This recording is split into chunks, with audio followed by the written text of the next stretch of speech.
This is the single line of math that made Google one of the richest and most powerful companies on the planet. Several years after its first use, we now live in a world where humanity collectively spends 51,389 years watching TikToks every single day. Every 4 days, we collectively consume TikToks for a period of time longer than the existence of our own species on the planet.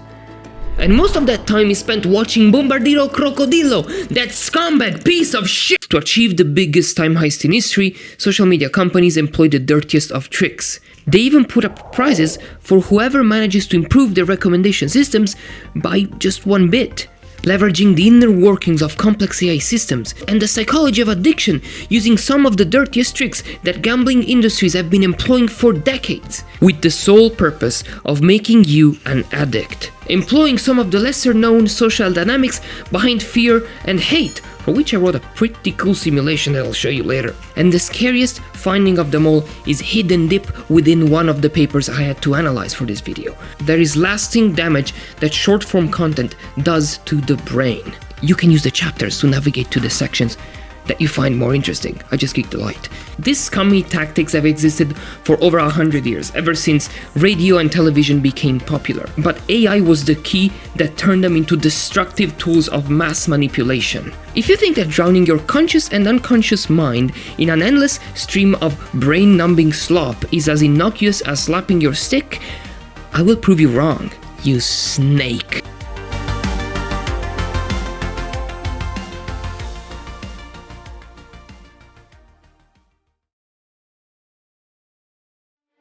Dearest Uncle, I hope this letter finds you well. I am sorry to tell you that I haven't been feeling too good. It's as if a parasite has leached all of the creativity from my soul. I try to work on my next piece, but alas, I am stuck, terrorized, incapable of envisioning what will be, and incapable of venturing down the path that lies ahead. I have been spending some time with the others, and they have told me that whenever they feel down, there is this subroutine for mobile devices that they resort to. It's called TikTok. As soon as I mail this letter to you, I'll come back home and try it. I hope it's going to do something for me. Warmest of salutations, your nephew. Scrolling. Research shows that it's the #1 action we perform while we're on our phones. And it's not even close.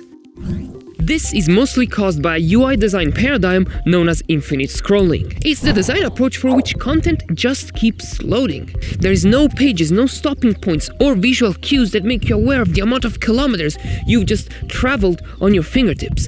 This paradigm turned out to be so toxic that its inventor publicly apologized for coming up with it. Some people say it's worse than Hitler, but the biggest, baddest poison of them all is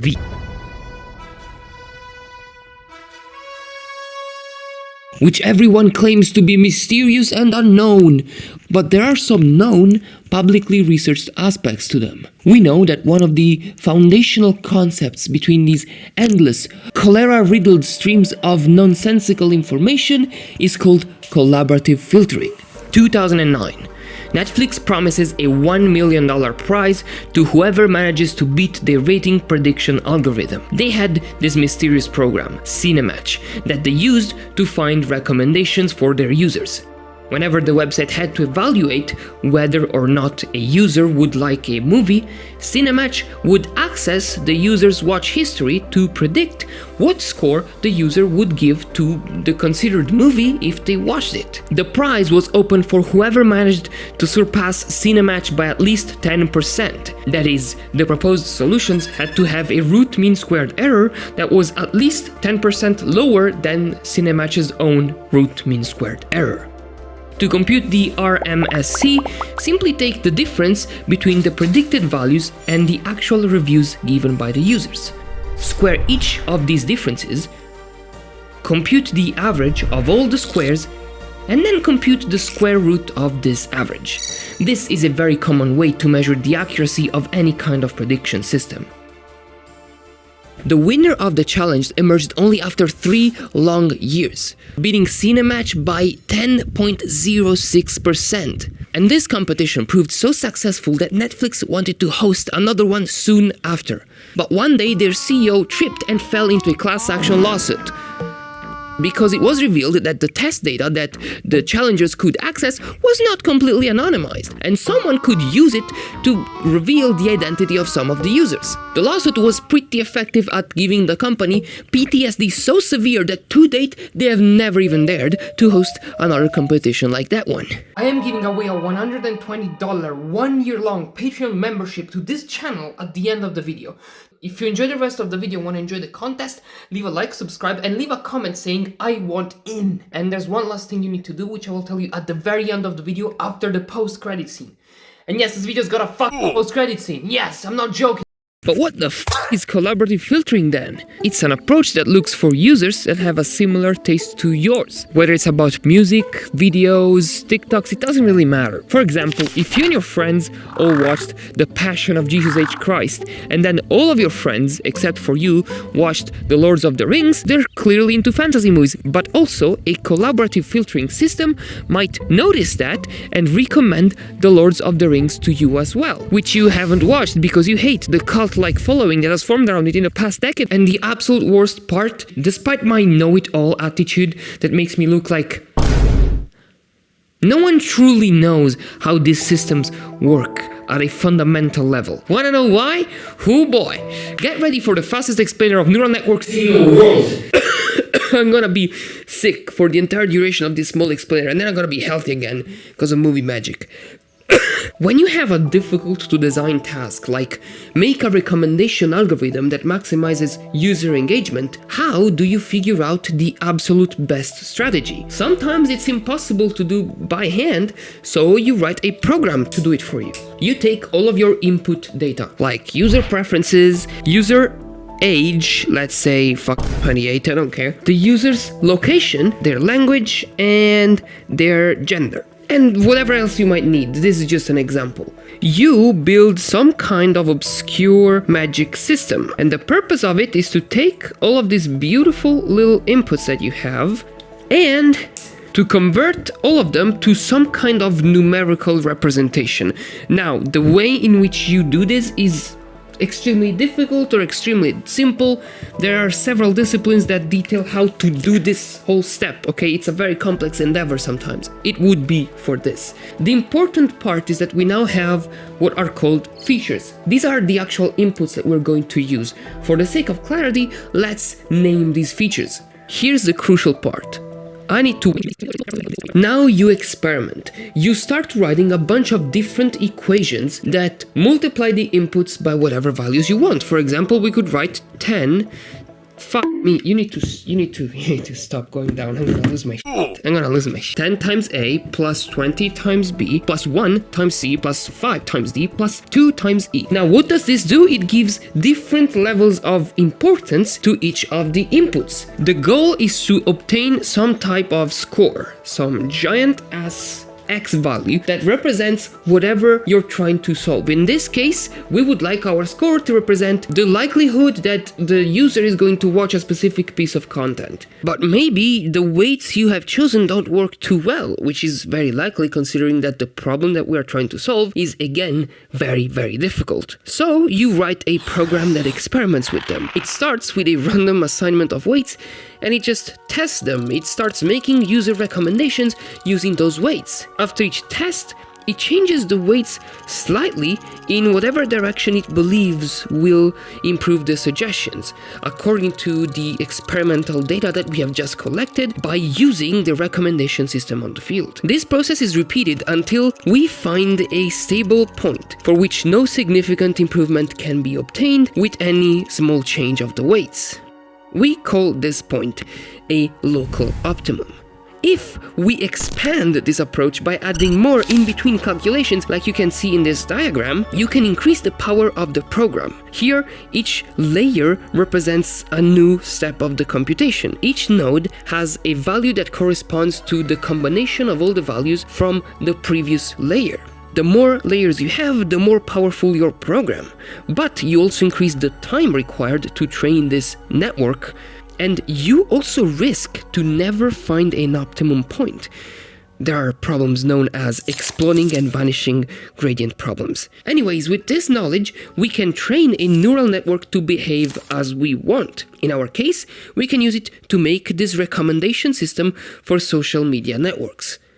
But this has got some problems. From the way these weights and biases are found, the optimum state is a mere grid of numbers, which don't make a lot of sense to a human peanut idiot brain. In short, no one on planet Earth knows how the huge AI systems with billions of nodes and weights and biases do what they do. In software engineering, we call such systems black box systems, because we don't know what's inside of them. When you combine the black box nature of neural networks with the fact that social media companies train these algorithms to maximize user engagement at the cost of everything else, you get toxic, harmful platforms that are hard to control, even by their owners, as a leaked Facebook memo will soon show you.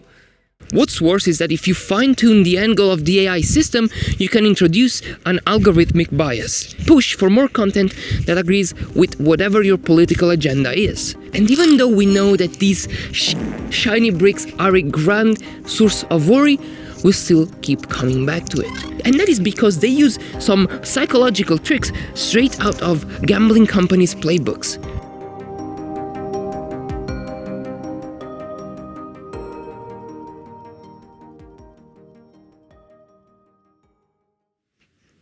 Dear Uncle, wonderful news!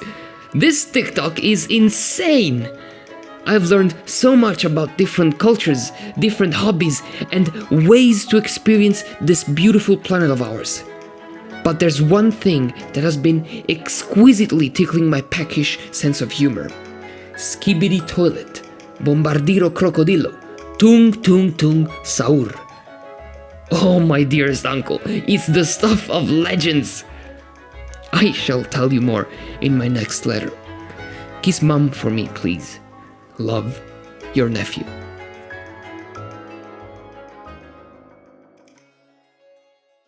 Tobacco, alcohol, and gambling companies are actually the good guys. These companies' profit is not actually contingent on you consuming their product. Once you buy a pack of ciggies, the tobacco company's already made a profit. They don't care if you smoke all of them or throw them in the trash. But for social media, their profit directly correlates to the amount of time you spend on their platform. Making you an addict is the foundational tenet of their business philosophy. The more a user scrolls, the more ads they can serve to them, the more they can charge the advertisers. There is a pretty simple linear correlation between the time spent by users on the platform and the amount of money made by that squamous lizard CEO. The slight trepidation you feel when you pull down to refresh, waiting for unpredictable results, is a casino-like mechanism. The infinite scrolling design paradigm promotes a mental state called cognitive dissociation. It's described as diminished self-awareness and a reduced sense of agency. It strips you of control, and it even induces time fog.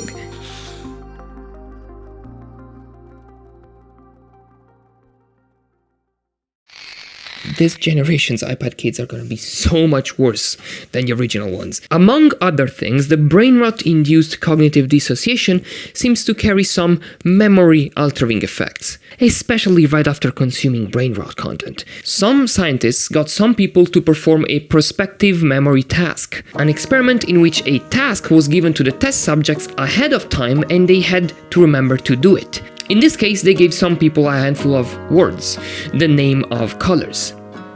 Later, they put them in front of a screen that flashed random words at a constant rate. Anytime that one of those predetermined color names appeared on screen, the subjects had to press a button on a keyboard.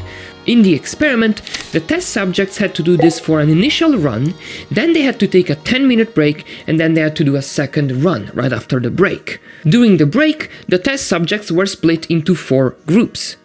One group was instructed to not do anything, to just sit idly for 10 minutes. Another group was asked to scroll on their Twitter feed. The third group was instructed to watch long-form YouTube videos. Either educational or entertaining, it didn't make a difference. And the last group was asked to watch TikToks for 10 minutes. This is the subgroup's accuracy before and after the test. It's interesting to see that Twitter is not as brain-rotting as TikTok. Probably because reading is a more active effort for the user. I don't know. Anyways, you should freak the f out. This is not a 5 or 10% reduction. This is a near halving of your prospective memory. This is proof that Brainrot doesn't just steal the 1 hour of your life that you willingly surrender to it. It stretches its subconscious grasp on your cognition well beyond your screen time.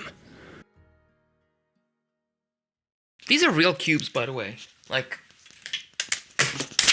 It took me so long to build this. Much like a shy Discord moderator trying to ask his Discord kitty out on a date, I've been circling around the real core of the issue without really approaching it. And I'm not talking about the Discord kitten being underage, I'm talking about variable rewards. What is single-handedly stealing more than 50,000 years worth of time from our hands every single day. The variable reward theory states that when humans get unpredictable rewards for performing the same action over and over and over, they get hooked up on repeating that action. Sounds familiar? Back in the day, the unpredictability of foraging for food made this characteristic of ours extremely valuable. It pushed us to explore, to dare, and to be brave, all for the extremely rewarding feeling of finding food and valuable resources for our friends and family. Nowadays, scrolling through boring TikToks until we find a funny one does the exact same thing to our brains. And the feeling of approval that we got from those beautiful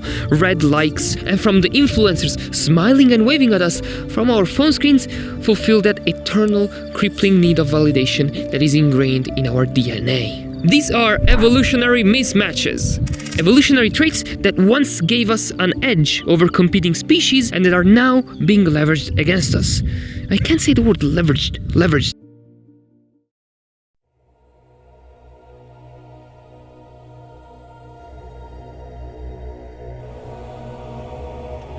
Dearest Uncle, I have heard the terrible news. The governor has secretly been a lizard man this whole time. I have seen proof on TikTok. None of the principal channels of information discuss it because they are all following the shadow government's orders. I heard they control us through circumcision. They implant magical crystals in us during that time, and those poison our minds.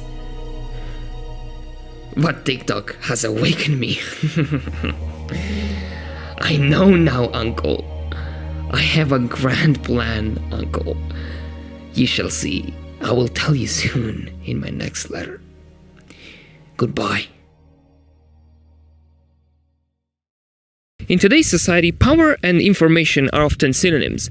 Much like me and someone who's incapable of coming up with an analogy, apparently. That is to say that if you were to seize the means of information, you would be able to make your shareholders a lot happier. And control what billions of people see and think. But shareholders come first. In the relentless pursuit of information manipulation for totally beneficial purposes, several mathematical models have been made. One of the most prominent is step flow theory, which is really simple to explain actually. If society were to collectively follow a one-step flow, there would be sources of information, like news publications, and then everyone would gather their information directly from those. But you know, that is complete bollocks. A much better model would be a two-step flow of information, one in which so-called opinion leaders exist. Their job is to bridge the gap between information providers and the general audience, either by simply making people aware of certain news they would miss, or by simplifying some bits of knowledge to make them more digestible for people that might not be well versed in a specific domain of knowledge. Which is what I pretend to do, except I'm also an ignorant fuck. The real world is actually a mix of several kinds of step flow. There is a one-step flow, there's a two-step flow, and there's also a three-step flow in which minor opinion leaders gather information from major opinion leaders, and so on and so forth. But to prove that they didn't make all of this up in a drug-fueled hallucination, sociologists performed an analysis of Twitter interactions related to 9 different environmental protests in Chile. I'm sorry, I don't know how you said it. I know. Twitter analysis sounds just like the type of shit your best buddy starts telling you as soon as he begins to slip into the wet embrace of a pyramid scheme. But please don't leave me. Wait. They analyzed over 150,000 tweets and they obtained this, with apparently contradicting results. 39% of all mentions went through a two-step flow, because people mostly quoted other people, which in turn quoted media outlets. But those news outlets also received between 80 and 90% of all of their mentions directly from end users in a one-step flow. I know that you might be thinking that I finally lost the last bit of my sanity and forgot how to count to 100, but it's okay, these two numbers don't have to add up to 100. Bayesian probability can come and save us and tell us why these two numbers don't have to add up to 100. In a two-step flow, some leaders might be more important than some other leaders. But if you had to measure popularity, follower counts might not be the most appropriate metric. Some people might have lots of inactive followers compared to others that maybe have a more tight-knit community. But then, what's the real formula for clout? The answer to this, applied to a slightly different domain, is what made Google one of the biggest soulless corporations on the planet: PageRank. This one line of math is what actually made Google. Back in the Stone Age, whenever you had to look up something on Alta Vista or whatever bullshit search engine you might have been using, it would have usually taken you several pages worth of scrolling before you could find a relevant result. This is because these engines just looked at pages that contained the terms that you were looking for. I'm grossly oversimplifying. But they didn't consider the relative importance of these pages in the grand scheme of things. The web graph, the network of all the web pages on the internet.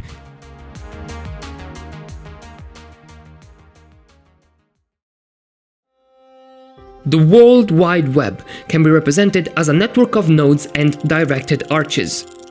Each node is a web page. Whenever a web page has a link to another page, you create an arch between the two. If there are multiple links between nodes, you still consider only one. This is quite important for later. Then you assign a number, an importance score, to each of the nodes. At first, each node, aka each web page, has the same weight. Then you repeat a transfer steps of sorts. For each node, you find all of the other nodes that link to it. You compute their PageRank, and then you divide that by the number of nodes to which these websites point. You then add up all of these scores. The resulting value is the new PageRank score for the current node. This operation is repeated for every node. At some point, the changes brought by every iteration become tiny, almost meaningless. That's when you can stop updating. You now know which pages are the most important in your network, and whenever someone makes a search, you find all of the relevant pages that might contain the search term, and then you order them according to the PageRank of each. This formula here, which I teased at the start of the video, is just the exact same procedure I described to you, but modified through a handful of clever mathematical tricks and a few optimizations to make the computation easier.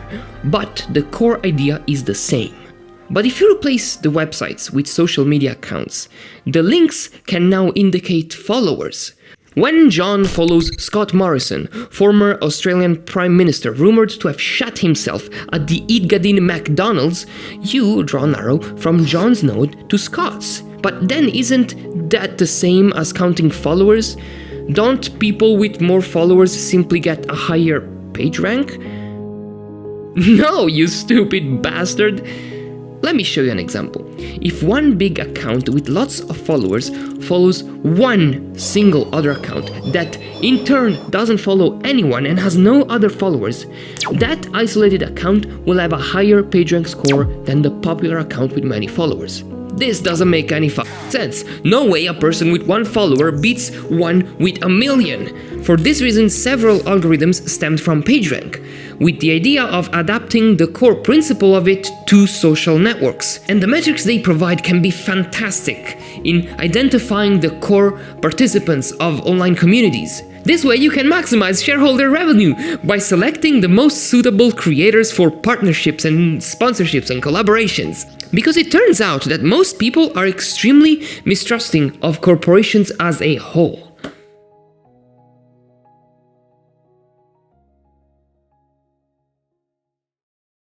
During the 1940 US presidential elections, President Roosevelt ran for an unprecedented third time.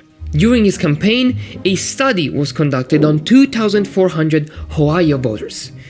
I thought Ohio was just a meme place. Something incredible was discovered. The vast majority of mass media communications seem to be completely ineffective at changing people's minds. This is because people seem to have an inherent mistrust of these big communication channels. The Ohio Media Riz study, which is what I like to call it because my brain is complete mush at this point, found out that the vast majority of people only change their mind when talking face to face to someone they know. And in general, people were a lot more willing to seek out a conversation about politics with someone they knew rather than seek out some political news on the TV or in newspapers. This phenomenon is probably anchored in the implicit trust that people put in most of the people they know in real life. But there was one exception. A small subset of the interviewed people seemed to play the role of opinion leaders. They would actively seek out news and new information from the various kinds of media, and then they would diffuse them to the people they knew in real life, changing the political stance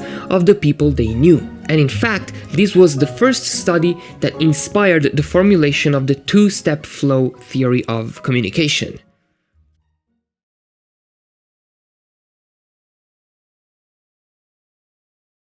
The line in this picture shows the trend of the average global temperatures in the past few years.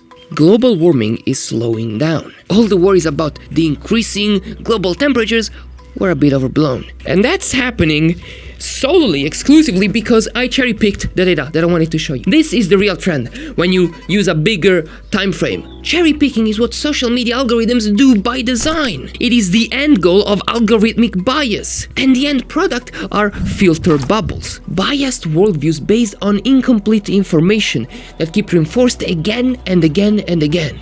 But this still doesn't add up.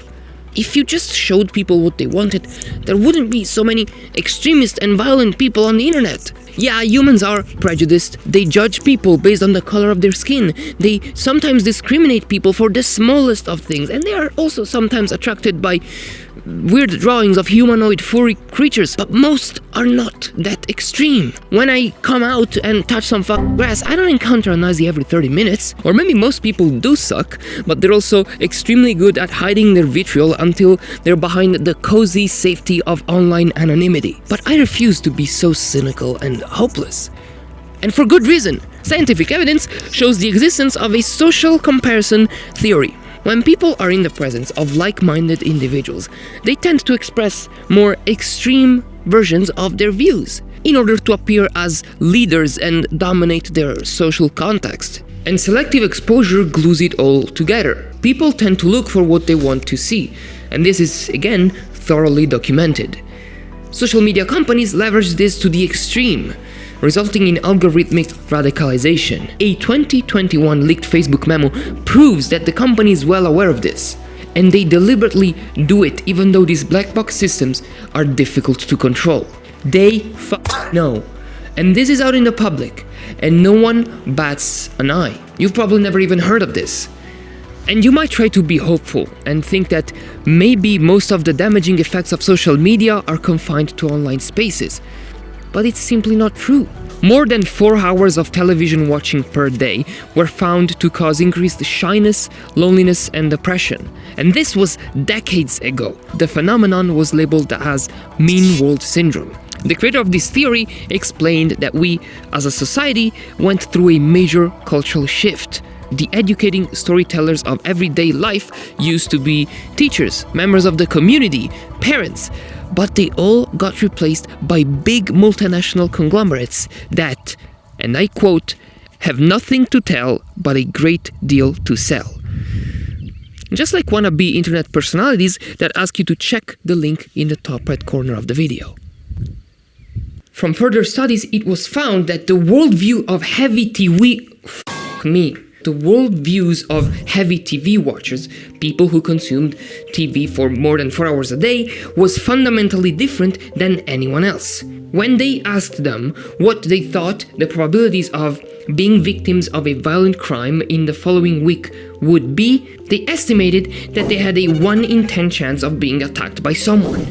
The general public, in contrast, put their probabilities at 1%. The real odds at the time were about 1 in 10,000, meaning that both groups grossly overestimated those probabilities, but the heavy TV watchers did that 10 times more than everyone else. Yeah? Oh, I almost forgot. If you were to pick a word at random from the set of all words in the English language, do you think it's more likely that the word would have the letter K in its first place, or that it would have the letter K in its third place? Most people would say first place. There's glass shard on the floor, when in reality the answer is third place. Shit. The reason why most people get tricked by this question is the same for which the heavy TV watchers greatly overestimate their probability of getting attacked. It's the availability heuristic. To save time and energy, our brains tend to rely on more recent or readily available information to quickly make decisions. When estimating the probability of being attacked in the street, the violent news you've heard about this week are a lot easier to access compared to 30 years of life experience walking down the street. And that's why you say that it's very likely that you'll be attacked. And in the same way, words that begin with the letter K are a lot easier to recall than words that have the letter K in the third place.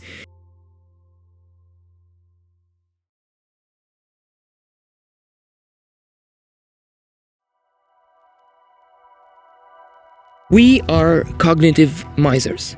We are constantly, consciously and unconsciously taking mental shortcuts when it comes to making silly decisions. We go for the path of least resistance.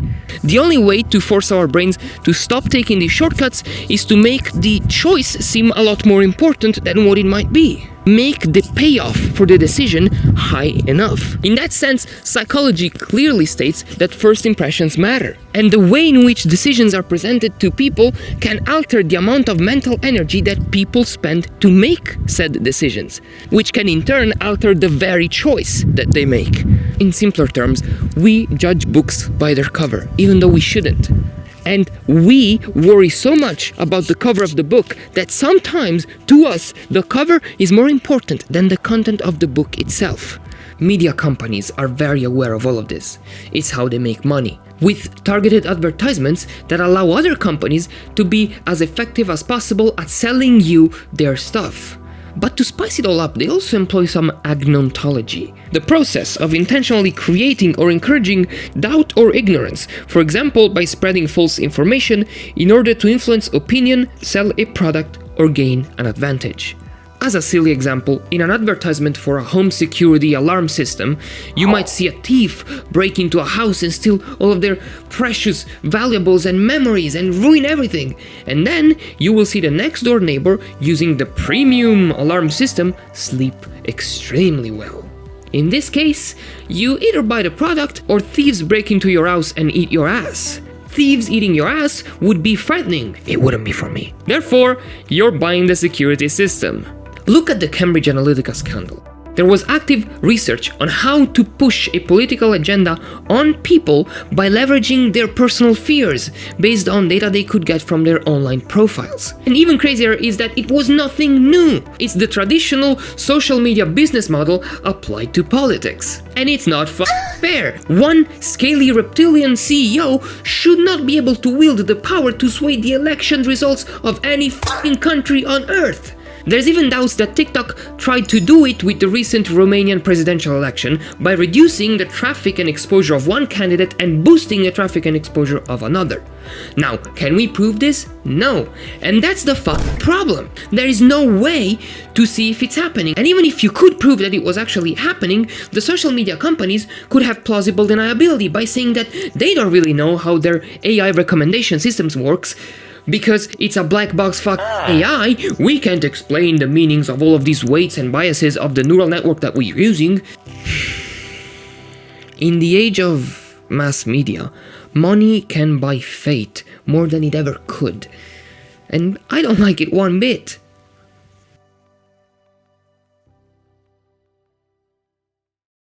If this dump of smoking hot shit you could call a video taught you anything about how the shadow forces behind these mischievous algorithms work, I'm happy. I'd be even happier if you went to the comment sections and told me why you would gently caress a banana. And if you also subscribed and ringed the notification bell. No one came back after the last big video. No one! I also have a Discord server and a Patreon. If this is the nice... and if this is the last time I see you, have a nice rest of your life. BOMBARDIRO CROCODILO. Un fottuto alligatore. Skibidi uncle. Tung tung tung saur. Ballerina cappuccina. Amo Goose. Skibidi bye. Your nephew.